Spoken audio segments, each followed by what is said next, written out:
The French Revolution began in 1789 and ended in the late 1790s with the ascent of Napoleon Bonaparte, uprooting centuries-old institutions such as absolute monarchy and the feudal system. Enlightenment ideals heavily influenced the revolution. Indeed, many of the most influential revolutionaries were philosophers. The main Enlightenment concepts that were fought for were the idea of popular sovereignty and inalienable rights. Liberty, equality, fraternity. The constitutional basis of egalitarian philosophers is its separation of power and its tolerance for individual rights and freedoms. Freedom from oppression, particularly oppression by the state or government. Free press, rather than the heavy censorship of publications containing criticisms of the king, the aristocracy, or the church. The social structure of the ancient regime was uneven and unfair, particularly with regard to taxation, where the third estate was heavily taxed while the nobles paid little, if any. The revolutionaries favored a mediocrity, a society where rank and status were defined by ability and achievement, rather than birthright and privilege. They also believed in fraternity, which is best translated as brotherhood. Fraternity suggested that the nation's citizens were bound together in solidarity. It combined nationalism with love and concern for one's fellow citizens. Many leaders united their countries by marrying their children with the offspring of other royalty. This is what happened for Louis Auguste and Marie Antoinette. Louis Auguste was not a promising specimen. He was regarded as shy and withdrawn, living in the shadow of his older brother who was being groomed for the crown. The brother died young, however, and Louis Auguste was thrust into a public role as heir to the throne. Marie Antonia Joseph Joanna was born in Vienna, the daughter of Emperor Francis I. She was a very social child. Her mother, Maria Theresa, acting as queen after the death of the emperor, planned to unite Austria with its former enemy France through marriage. Marie was finally sent to France for the royal wedding ceremony when she was 14 and Louis was 15. Traditionally, the royal couple would get busy, if you know what I mean, in the bedchamber the night of their wedding and begin producing heirs. However, in this case, a long night stretched into 7 years, a situation that not only personally distressed the members of the royal household, but which in time became a political liability. Maria's brother Joseph went sent to town to find out what the problem was. Joseph's straight talk during his visit seemed to produce results. The couple sent him a thank you letter and produced 4 children in relatively quick succession. People had already begun thinking that if King Louis was unfit in his personal life, then he would be unfit for kingship. He wanted to be a good king and help his subjects, but he faced enormous debt and rising resentment towards a despotic monarchy. Extravagant spending by King Louis XVI and his predecessor, involvement in the American Revolution, as well as taking out international loans and not raising taxes, increased the debt and drove the country to near bankruptcy in the mid-1780s. Bad crop yields for a number of years, as well as high bread costs, caused severe food shortages that year, and popular resentment against the king was turning to fury. A slew of governing missteps forced the king to support radical fiscal reforms not favorable with nobles or the people. By 1789, the situation was deteriorating rapidly. Louis XVI's Controller General, Charles Alexandre, proposed a reform package that included a universal land tax from which the privileged classes would no longer be exempt. To garner support for these measures and to forestall a growing aristocratic revolt, the king summoned the Estates General, an assembly representing France's clergy, nobility, and middle class, for the first time since 1614. The meeting was scheduled for May 5th, 1789. In the meantime, delegates of the 3 estates from each locality would compile a list of grievances to present to the king. The third estate, the middle class, represented 98% of the people, but could still be outvoted by the other 2 bodies. In the lead-up to May 5th meeting, the third estate began to mobilize support for equal representation and the abolishment of the noble veto in. In other words, they wanted voting by head and not by status. The meeting did not go well. On June 17th, with talks over procedure stalled, the Third Estate met alone and formally adopted the title of National Assembly. 3 days later, on June 20th, 1789, newly formed National Assembly gathered to enter the meeting hall at the Hôtel de Mesplar in Versailles, only to find the doors locked and guarded by royal troops. Interpreting this as a hostile move by the king and his ministers, the National Assembly proceeded to the nearest available space, one of the Versailles indoor tennis courts. Gathering on the floor of this court, the 577 deputies took an oath, hastily written by Emmanuel Sieyès and administered by Jean-Sylvain Bailly. Together they pledged to remain assembled until a new national constitution had been drafted and implemented. The National Assembly, known as the National Constituent Assembly during its work on the Constitution, continued to meet in Versailles, while fear and violence consumed the capital. Public dissension grew, and a National Guard formed to resist the king's actions. Initially seeming to yield, Louis legalized the National Assembly, but then surrounded Paris with troops and dismissed Jacques Necker, a popular minister of state who had supported reforms. In response, mobs began rioting in Paris at the instigation of revolutionary leaders. Joined by 4/5 of the French army, the revolutionaries seized control of Paris, and then the French countryside. By July 1789, Louis was forced to acknowledge the National Assembly's authority. The Bastide, or fortification, was built to protect the walled city of Paris from English attack. It was later made into an independent stronghold, and its name, Bastide, was corrupted to Bastille. Standing 100 feet tall and surrounded by a moat more than 80 feet wide, the Bastille was an imposing structure in the Parisian landscape. At dawn on July 14th, a great crowd armed with muskets, swords, and various makeshift weapons began to gather around the Bastille to storm and dismantle the fortress that had come to symbolize the tyranny of the Bourbon monarchs. Around 3 p.m., a company of deserters from the French army arrived.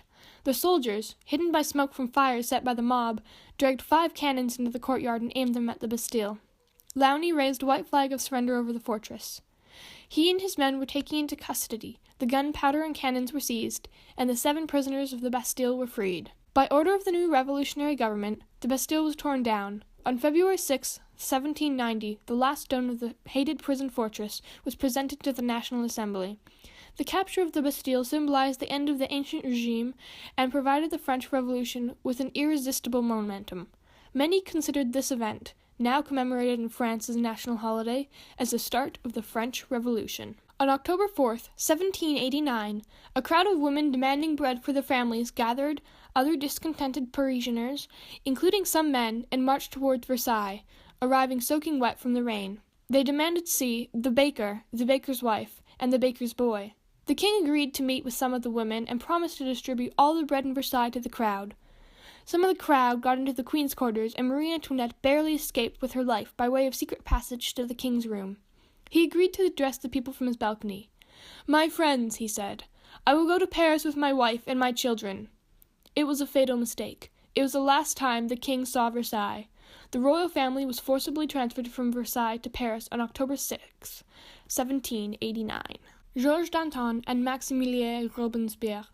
Robespierre gradually became a significant force in the Revolution. He had quietly discovered his voice and issues before he came to Paris. By the spring of 1791, he was one of the best-known and respected politicians in France.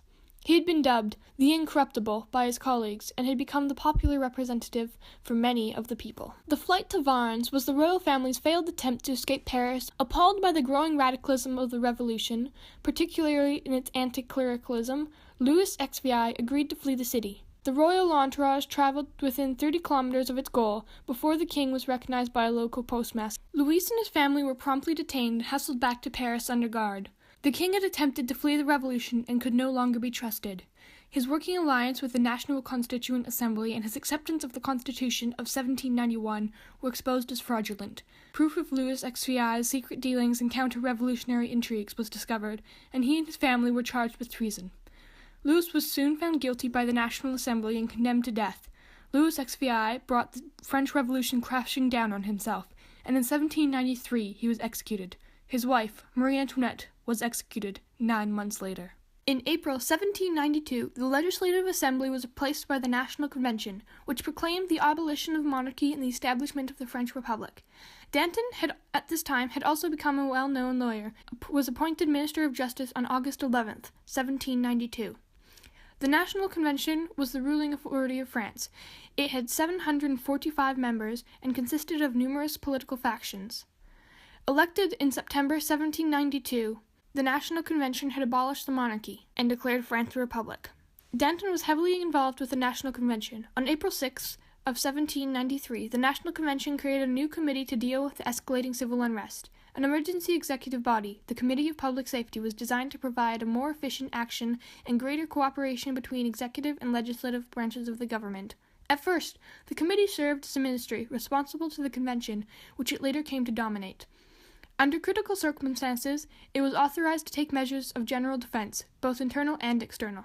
With the Committee of General Security and the Revolutionary Tribunal, the Committee of Public Safety came to constitute the foundation of the Terror government. Georges Danton hoped to arrest and stabilize the revolution with the ultimate intention of organizing a new constitution. He was seriously questioning a fundamental tenet of Robespierre's nationalist philosophy that the nation could do no wrong. Danton misjudged the depth and fury of the revolutionary stream, believing in May 1793 that the time had come for compromise and consolidation. That was his error, and he resigned from the committee in July of 1793, leaving behind failed projects and the leadership of a newly elected Robespierre. Robespierre joined the Committee of Public Safety on July 27th in 1793.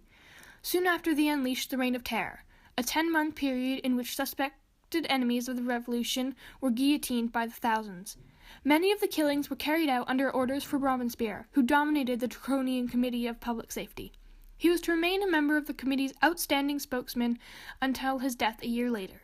Robespierre continued to intensify the terror. He established the guillotine as a permanent feature of the revolution and ordered mass executions in order to cleanse France of all threats to his power or the revolution. At the age of 34, Danton died. For 5 years, Danton had been the champion of the revolution, but the forces of Robespierre had given Danton the image of a traitor. Within 4 months of Danton's death, the revolutionary government had fallen apart. Robespierre and all his followers were executed. The revolution had eaten its children and destroyed the Republic of Virtue. Over 17,000 people were officially tried and executed during the Reign of Terror in the fall of 1786. In 1795, the Directory took control of the country, a power it would assume until 1799. Robespierre's death marked the beginning of the Thermopylaean reaction, a moderate phase in which the French people revolted against the Reign of Terror's excesses. On August 22, 1795, the National Convention, composed largely of Girondins who had survived the Reign of Terror, approved a new constitution that created France's first bicameral legislature. Executive power would lie in the hands of a 5-member directory. Royalists and Jacobins protested the new regimen, but were swiftly silenced by the army, now led by a young, successful general named Napoleon Bonaparte, not to be confused with Napoleon Dynamite. The Directory's 4 years in power were riddled with financial crisis, popular discontent, inefficiency, and, above all, political corruption. By the late 1790s, the directors relied almost entirely on the military to maintain their authority and had ceded much of their power to the generals in the field. On November 9, 1799, as frustration with their leadership reached its fever pitch, Bonaparte staged a coup d'etat, abolishing the directory and appointing himself France's first consul. Napoleon's great political skills soon led to a new constitution that created the position of first consul, which amounted to nothing less than a dictatorship. The event marked the end of the French Revolution and the beginning of the Napoleonic era. In pre-revolution France, kings and governments claimed their authority came from God, a concept called divine right monarchy. This idea was challenged in the Enlightenment by the emergence of popular sovereignty.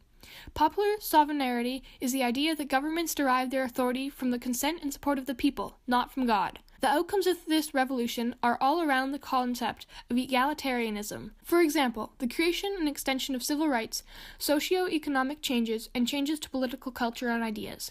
The guillotine, which was introduced prior to the French Revolution, was used most profoundly during that period of time and was a strong symbol of egalitarianism. It suggested that no matter what class one was in, they were to die in the same method and under the same equipment as people who they regarded as inferior. The July 14 Fête de la Fédération, which marked the first anniversary of the storming of Bastille, became a French national holiday in 1880 and has been observed ever since.